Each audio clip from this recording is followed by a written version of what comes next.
With the growing concern around coronavirus, I thought I'd be better safe than sorry and smothered my phone with antiviral gel. But it turns out that some hand gels and sanitizers can actually damage the oleophobic, oil-repelling layer of your phone screen that's supposed to keep fingerprints off. So check this out. If I put my phone next to one that has the layer intact, you can see that this one looks like I've been eating pizza off it. It's covered in fingerprints and oil.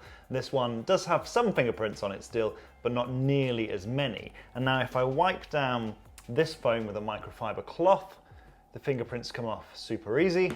And if I try this one, some of the oil comes off. You can see it's still really smeary.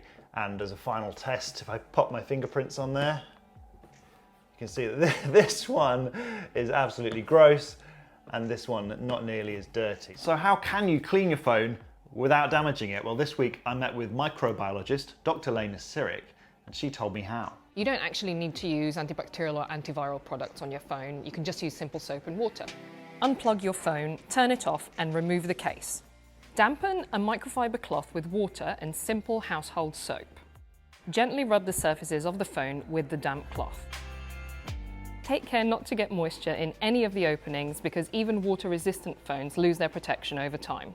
Finally, dry your phone with a clean microfiber cloth. We haven't used any antibacterial or antiviral gel on these phones, so how do we know they're clean?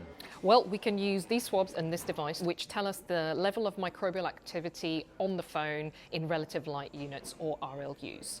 So the higher the number we get, the higher number of germs. The results are pretty good, so we would want a surgical surface to be a reading of 50 or less, and all of our phones have had readings of less than this, so we're pretty good. So they're significantly cleaner just with soap and water? Yep, they are. And how is that possible without using antiviral gel? What's going on here? The main ingredient in the soap, which is the detergent, is basically lifting off the grease and the grime and the germs from the surface of the phone, which is then rinsed off with the water, and that's what makes it clean.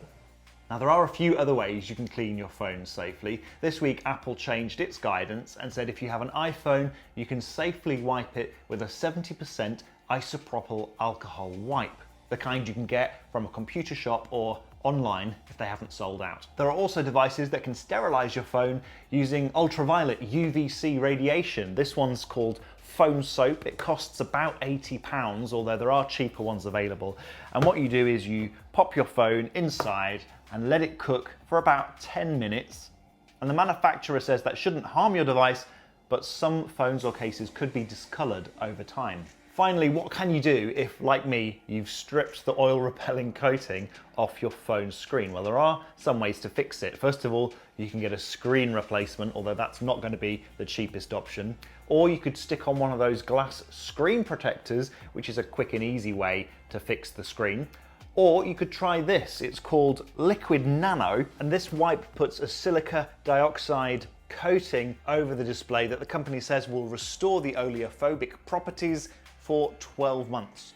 It costs between £20 and £30 and you have to let it set on the phone for at least half an hour.